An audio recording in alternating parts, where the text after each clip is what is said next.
जय। बंदी छोर सदगुरु श्री कबीर साहब जी, मेरे हृदय मंदिर के आराध्य परम पूज्य सदगुरु श्री महान साहब जी, पूजा की योग्य सभी संत समाज में चरण कमलों में सिर झुका के 3 बार बंदी करता हूँ। बोलिए श्री सदगुरुदेव की जय। सदगुरु श्री कबीर साहब जी सदग्रंथ बीजक में कहते हैं, बीजक का अर्थ ही है बी के ये वासना जाके ये जमा का ये करने वाला। तो बी माने सारे संसार के लोग वासना में ही अंधे हो रहे, काम क्रोध मद मोह इसी में पूरा जीवन बीत रहा है। विवेक विचार रूपी नेत्र ढक गए, सारा सार को सूझता नहीं। तो सारे संसार में लोग अंधे हो गए, एक तरफ विषय वासना में और एक तरफ भ्रमभूल कल्पना में। तो सदगुरु श्री कबीर साहब जी कहते हैं, आपन पो आप ही बिसरियो, जैसे स्वान कांच मंदिर में भ्रमत भूष मरे। जैसे स्वान कांच मंदिर में भ्रमत भूष मरे, वैसे ही गज फटिक सलाम दसनन आने रहो। मरकट मूठ स्वाद नहीं बेहरे, घर घर रटत फिरो। कहीं कभी ललनी के सुबना तो एक कोने पकड़े हो। सदगुरु श्री कबीर साहब जी इसे 76 नंबर के शब्द में कहते हैं। बीजक में 11 प्रकरण हैं। रमेनी शब्द रू 34 विप्रमति सी 4, कहरा बसंत चाचर बेदी विभूति धार, हिंडोर सो 10वां है सागी रुद्र किसान, और कहीं कभी टकसारे है बीजक है प्रमाण। तो 11 प्रकरणों में से ये शब्द प्रकरण है, ये दूसरा प्रकरण है। इसमें 115 शब्द हैं। जो अभी मैं जो बोल रहा हूं ये 76 नंबर का शब्द है। तो आपन को आप ही बिसरे।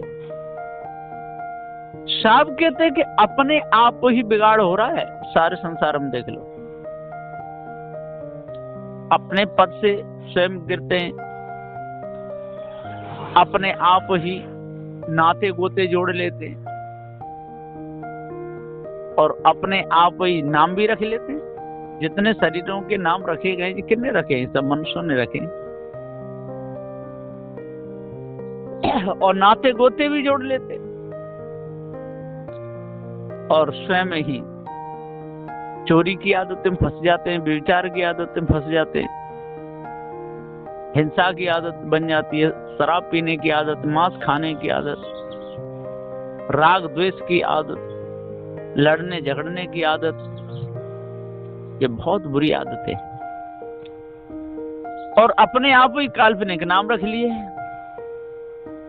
कि संसार का कोई बनाने वाला जरूर होगा, जरूर होगा। उसने सूर्य चंद्र तारे गण पृथ्वी जल वायु अग्नि ये सारे तत्व जरूर बनाए होंगे, ये कल्पना कर ले। और कल्पना करके और फिर वो मिलना चाहिए तो उसको खोजने लगे, कल्पना के देव को खोजने लगे। अब बताओ, कई बातों के पकौड़ों से पेट भरेगा? है मन की जलेबी बना के खाते रहो। है? एक बार एक शेख चिल्ली बैठा था चौराहे पे, बहुत देर होगी बैठे बैठे। कहा उनको, भैया क्यों बैठ, जा क्यों नहीं रहा? क्या जलेबी खा रहा हूं? क्या जलेबी कहाँ है? क्या मन की जलेबी बना रहा हूं? अंदर ही अंदर बना लेता हूं, अंदर दिखा लेता हूं। क्या स्वाद आया? क्या स्वाद तो नहीं आया। तो फिर क्या की जलेबी? इसी प्रकार जैसे मन की जलेबी है, मन के पेड़ा, मन की जलेबी, मन की कचौड़ी, मन के समोसा जैसे खा रहे, और पेट में गया नहीं, जीभ से भी नहीं गया, स्वाद भी आया नहीं। इसी प्रकार ये ईश ब्रह्म आत्म परमात्म देवी देवता भूत चुड़ैले, ये कितनी कल्पना कर रखी है। ये सब मनोकाल्पनिक है ना, सपने के महल। अब सपने के महल में कौन आराम करेगा? तो सदु श्री कबीर साहब जी पुकार के समझाते हुए कहते हैं कि आपन को आप ही विसरियो, जैसे स्वान कांच मंदिर में भ्रमित भूष में रहो। जैसे कुत्ता कांच के मंदिर में घुस गया और भूख भूख करके अपनी ही प्रतिमा देख करके मर गया, मिला कुछ भी नहीं। इसी प्रकार से ये मनुष्य संसार में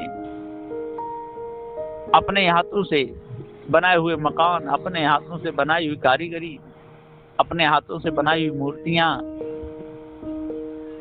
और स्वयं ये माँ के गर्भ में बनाया शरीर, इस शरीर को अपना स्वरूप मान लिया और काल्पनिक कर्ता को मान करके भूल गया। जैसे स्वर्ण कांच मंदिर में भ्रमित भूष में कुत्ता भूख भूख के मर गया, ऐसे ही संसार में ये भी मेरा, वो भी मेरा, खेत मेरा, मकान मेरा, इसी में मेरी बेटी, मेरा बेटा, मेरी पत्नी, और समय चला। तो आप उनको आप ही बिसरे हो, जैसे स्वर्ण कांच मंदिर में भ्रमित भूष मरे हो। जो के हर बप निरखी कूप जल प्रतिमा देख परे हो, और के हरी शेर कुआं में अपने ही रूप को देखा।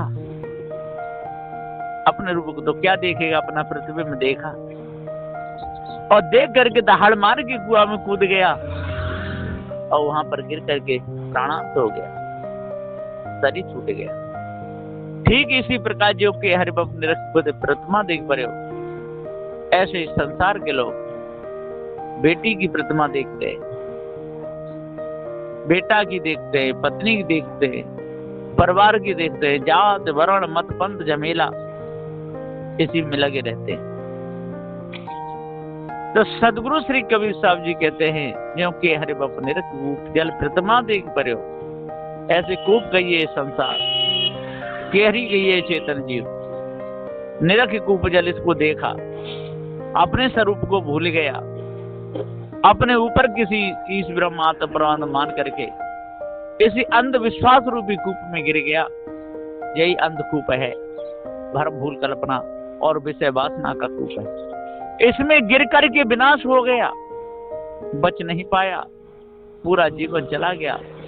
ज्यों के हरि बाप निरख कूप जल प्रतिमा देख पड़े हो, वैसे ही गज फटिक शिला में दसनन आने रहे हो। और गज का ये हाथी जंगल में घूमता है, फटिक शिला उसे दिखती है, बहुत चिकनी होती है, उसमें जाकर के टक्कर मारता है। वो समझता है कोई दूसरा हाथी सामने से आ रहा है, लेकिन उसी की प्रतिमा दिखती है और टक्कर मारता है, उसके दांत फंस जाते और उसी में पूरी ताकत लगा देता है और उसमें फंस जाता है, फिर निकल नहीं पाता। वहीं पर बेचारा मर जाता है, लहूलुहान हो जाता है, खून कच्चर हो जाते हैं और बिलबिला बिलबिला के मर जाता है। ऐसे ही गज फटिक शिला में दसनन आने रहो। इसी प्रकार गज हाथी के समान ये मनुष्य है और फटिक शिला का ये जो विषय वासना है ना, विषय भोग, इसी फंसा, अब ये दसों इंद्रियों को लगा देता है और इसी में बिलबिला बिलबिला की मरता। तो वैसे ही गज फटिक शिला में दसनन आने रहे हो, दसों इंद्रियों को उसमें लगा दिया और 4 वेद 6 शास्त्रों को पढ़ा, ये भी 10 है। इन्हीं में अपने पूरे जीवन को खपा दिया, कुछ कर नहीं पाया। 5 कर्म इंद्रियां, 5 ज्ञान इंद्रियां, इनको लगा, अपने स्वरूप को जान ही नहीं पाया कि मैं कौन हूं। अपने से भिन्न माया भी गुरुवा लोगों की बातों में आया और पूरे जीवन को बिगाड़ डाला। तो वैसे ही गज फटिक शिला में और दसनन आने रहो, मरकट मूठ स्वाद नहीं बेहोरे, घर घर फिरो। मरकट का ये बंदर, जैसे बंदर को पकड़ने वाले चना को आसपास डाल देते हैं, उस चना पतले मुख वाली हाड़ी में डाल देते हैं और बंदर निकाल के पहले बाहर के चना खाता है और फिर अंदर हाथ डाल देता है, मुट्ठी बांध लेता है।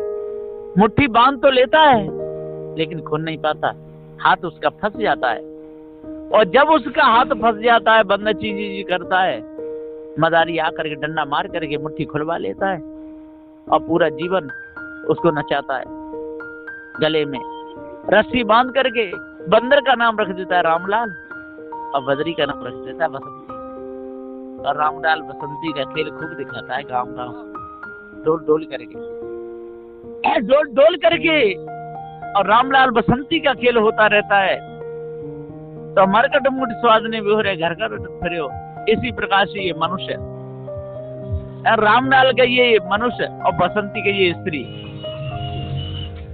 दोनों ही ये पूरे जीवन का खेल दिखाते रहते हैं। बच्चे पैदा करते रहते हैं, नाचते गाते रहते हैं, दुख सुख उठाते रहते हैं। जैसे बंदर का पूरा जन्म चला जाता है, मदारी उसको नचाता रहता है। इसी प्रकार से भ्रम भूल कल्पना फंसाने वाले मायावी गुरुवा लोग और विषय वासना फंसाने वाली स्त्रियां इसको हैरान बीरान करती रहती है। तो मरकट मुठ स्वाद ने बेहोरे घर घर रहे। कहाँ ही कबीर लल्ली के सुबना तो कोने पकड़े हो। सदगुरु श्री कबीर साहब जी कहते हैं कि हे लल्ली के सुबना, तेरे को किसने पकड़ा। जिस प्रकार से सुआ को पकड़ने वाले क्या करते हैं, नीचे पानी भर के रख देते हैं, दोनों तरफ दुफंगी लकड़ी गाड़ देते हैं, बीच में एक पोला लेकर के बांस का, उसमें एक कील लोहे की लेकर के वहां रख देते हैं, उस पर लाल मिर्ची या लाल रंग लगा देते हैं। तोता लाल रंग का बहुत प्रिय होता है और जैसे आके बैठता है नलिका घूम जाती है, पंख उसके बीन जाते हैं और बहुत जोर से अपने पंजाओं से उस नलिका को पकड़ लेता है और वो समझता है मैं किसी ने पकड़ लिया और उसको बहेलिया छुड़ा करके पंख तोड़ करके अपनी झोली में डाल लेता है। इसी प्रकार से सदुदेव कहते हैं मरकट मुठ स्वाद ने मेरे घर घर फिरो और कहीं कभी लल्ली के सुबना तो कौन पकड़ो, कौन किसने पकड़ा।